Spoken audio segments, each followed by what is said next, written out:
मैं ये चाहता हूँ कि मोदी जी केवल एक गांव, देश का एक गांव ऐसा बता दे जहां पे हिंदू राष्ट्र बना सकते हैं। एक गांव नहीं बना सकते, देश की तो बात ही छोड़। मोदी जी हिंदू अकेले हिंदू जी हैं, और भी तो लोग हिंदू होने चाहिए।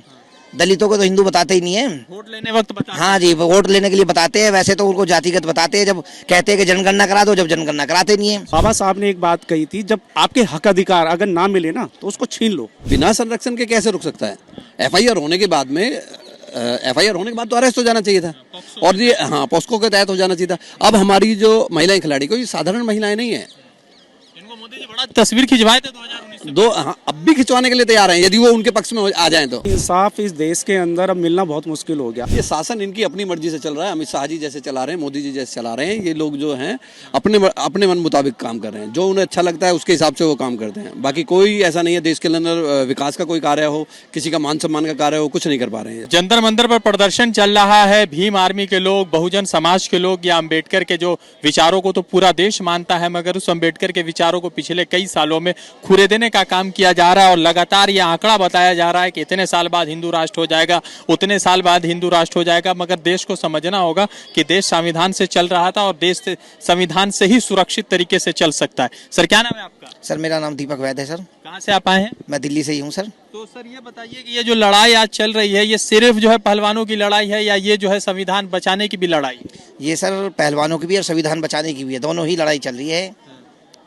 तो जो लोग जो हिंदू राष्ट्र का बड़ा आलाप कर रहे हैं और कल्पना देख रहे हैं, उनको किस तरह से देखते हैं? देखिए, आप पहले तो ये बात सोचिए कि देखो, इस इंडिया के अंदर सभी जातियों के लोग रहते हैं, सभी धर्मों के लोग रहते हैं। तो आप मुस्लिम भी रहते हैं, सिख भी रहते हैं। अगर हिंदू राष्ट्र बना दिया जाएगा तो बताओ क्या होगा? मतलब आप बताइए मुझे। हमको तो नहीं पता सर। हाँ, तो हिंदू राष्ट्र बनाने से क्या हो जाएगा ये बता दो। एक चीज बताओ मुझे आप, तब फिर मैं बताऊंगा आपको। आपको सुविधा पेट्रोल 60 रुपए मिल जाएगा। 60 रुपए में मिल जाएगा? कभी नहीं हो सकता ऐसा। अच्छा। कभी नहीं होगा। आप ये भी आपके सामने आप देख रहे हो कि कितना रुपए है, और सभी लोगों को रह रहे। हिंदू धर्म बनाने से क्या होगा ये बता दीजिए आप।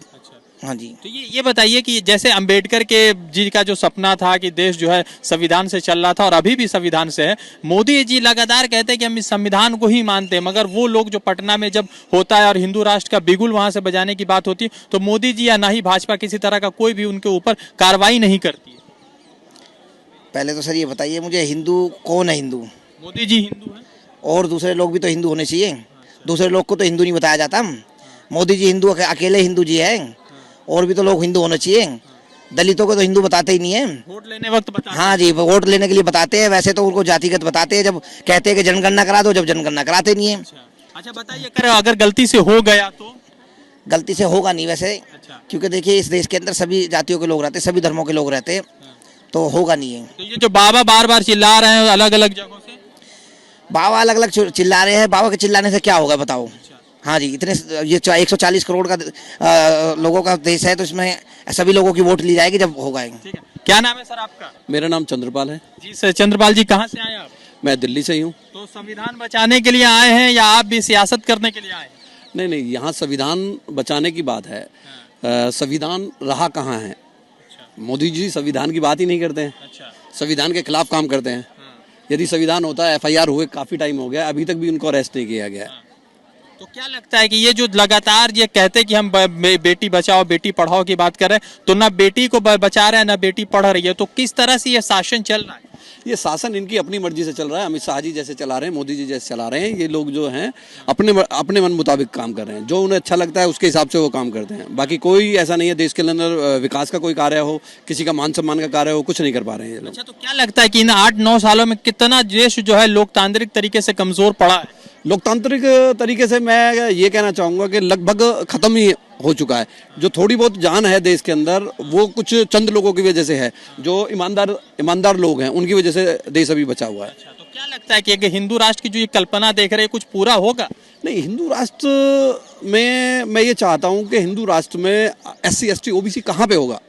हिंदू राष्ट्र में एक महिला को पढ़ने का अधिकार नहीं है, एक SC ST को, जिनको धन अर्जित करने का अधिकार नहीं है, जिनको मंदिर जाने का अधिकार भी नहीं है, और बहुत सारे ऐसी चीजें हैं जो मतलब परिकल्पना से भी परे हैं। तो नहीं हो सकता। असम क्या ख्वाब देखते, कैसे हिंदुस्तान की कल्पना करते हैं? नहीं, मैं ये चाहता हूँ कि मोदी जी केवल एक गांव, देश का एक गांव ऐसा बता दे जहां पे हिंदू राष्ट्र बना सकते हैं। एक गांव नहीं बना सकते, देश की तो बात ही छोड़ दी। अम्बेडकर जी पर जो इतना आक्रमण होता है, वो देश के नेता उनको लोग बताते हैं, कुछ लोग बताते हैं नहीं वो बहुजन के नेता है। नहीं, एक्चुअल ये गलत फहमी है लोगों की कि वो बहुजन के नेता हैं। वो पूरे देश के नेता हैं। उन्होंने देश को संविधान दिया है, उन्होंने महिलाओं के लिए जो कार्य किए हैं, जो कर्मचारियों के लिए काम किए हैं, जो देश के बांध बनाए हैं, जो देश की पूरी देश की जो परिकल्पना है, उन्हीं के मुताबिक पूरा देश चल रहा है। तो आज जिस तरह से आंदोलन चल रहा है बृजभूषण शरण सिंह के खिलाफ पिछले कई हफ्ते से चल रहा है, मगर गिरफ्तारी नहीं है, तो क्या मोदी जी को मान लिया जाए कि संरक्षण मिला हुआ है बृजभूषण सिंह को? नहीं, बिना संरक्षण के कैसे रुक सकता है? एफआईआर होने के बाद में तो अरेस्ट हो जाना चाहिए था, और ये पॉस्को के तहत हो जाना चाहिए था। अब हमारी जो महिलाएं खिलाड़ी कोई साधारण महिलाएं नहीं है। इनको मोदी जी बड़ा तस्वीर खिंचवाए थे 2019 में। अब भी खिंचवाने के लिए तैयार हैं, यदि वो उनके पक्ष में आ जाएं तो उन्हें कोई दिक्कत नहीं है, और ये कभी नहीं करना चाहेंगे। तो आपके हिसाब से एक बात बताइए, क्या सावरकर कभी भी देश का नेता हो सकता है? सावरकर जी कौन है? कौन सावरकर? वो माफी पुरुष हैं, उनके बारे में क्या कहना चाहेंगे? जो आदमी तो नेता है ना देश के भाई। देश के नेता क्या, देश बनाई उन्हीं से है, नहीं तो ये छोटे छोटे राज्यों में बट गया होता। ये छोटे छोटे राज्यों में सब में खत्म हो चुका होता, और छोटे छोटे राज्य होते, कोई किसी राजा का, कोई किसी राजा का, इसको सबको इकट्ठा करने वाले हमारे अम्बेडकर तो जी। देश अम्बेडकर जी के संविधान से ही चलेगा। संविधान से चलेगा देश। क्या नाम है सर आपका? मेरा नाम राहुल है, कहाँ से आप आए राहुल? दिल्ली से ही है। दिल्ली से आए, तो किस लिए यहाँ पर आए हैं आप? देखिए, आपको पता ही है जैसे पहलवानों के विषय में आंदोलन चल रहा है, प्रोटेस्ट चल रहा है, और आज 21-22 दिन हो गए हैं, उनको न्याय नहीं मिल रहा है। तो इसी के विषय में हम आज यहाँ पे आए हैं। माननीय चंद्रशेखर आज़ाद जी ने आह्वान करा भी है यहाँ से 21 तारीख का महापंचायत जो फैसला लेगी, उसके बाद जो डिसीजन होगा कहाँ पर होगा ये महापंचायत? ये महापंचायत का भी हम बता नहीं सकते कहाँ पे ये डिसाइड करेंगे, कहाँ पे महापंचायत होगी। और आने वाले टाइम में ये महाआंदोलन का रूप लेगा, और इस आंदोलन को रामलीला तक भी ले जाएंगे, माननीय चंद्रशेखर आज़ाद जी ने बताया जैसे कि। और देखो, बात रही इंसाफ की, इंसाफ इस देश के अंदर अब मिलना बहुत मुश्किल हो गया। आप हाथरस कांड देखा होगा, दिल्ली कैंट का मामला देखा होगा, रेप का। तो न्याय पाने के लिए भी कितनी मेहनत करनी पड़ रही है अपने हक अधिकार के लिए, लोगों के लिए। तो आप संविधान की बात बोल रहे हैं कि संविधान तो बचा ही नहीं है, जब लोकतंत्र तो खतरे। किस हिसाब से फिर लड़ रहे हैं? हम देखो बाबा साहब ने एक बात कही थी, जब आपके हक अधिकार अगर ना मिले ना तो उसको छीन लो। तो ये छीनने के लिए बैठे हुए हैं।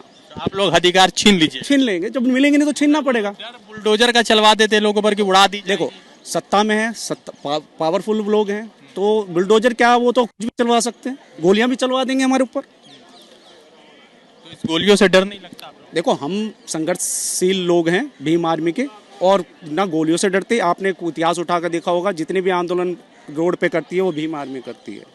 चंद्रशेखर जी आजाद आपके लीडर हैं या मायावती लीडर है? देखिए, बहन जी माननीय है और उनका सम्मान है, मगर जो आज टाइम पे जो युवा के तौर पे देखा जाए तो इस टाइम पे जो लड़ाई लड़ रहे हैं माननीय चंद्रशेखर आजाद जी लड़ रहे हैं समाज के लिए, रोड पे जो भी आपने सिर्फ आपकी लड़ाई लड़ रहे हैं या सभी की लड़? सब समाज की है। इसमें ये नहीं है कि एक प्रत्येक एक जाति के विशेष की लड़ाई है, इसमें सब समाज के लिए लड़ाई है। तो देख सकते हैं कि जिस तरह से पूरे देश भर से भीम आर्मी के लोग आए हुए हैं, और जिस तरह से बिहार के नौबतपुर से लगातार एक बाबा आता है और लगातार हिंदू राष्ट्र की कल्पना की बात करता है। उस हिंदू राष्ट्र के खिलाफ भी जो है लोगों का आंदोलन है, क्योंकि ये देश जो है संविधान से चल रहा था और देश संविधान से ही चलेगा, और उसी में जो है देश की खूबसूरती भी है। तो लोगों ने अपने अपने राय रख दी। अगर वीडियो पसंद आए तो चैनल सब्सक्राइब करके वीडियो शेयर कीजिए। धन्यवाद। टीवी 10 भारत, सच की ताकत।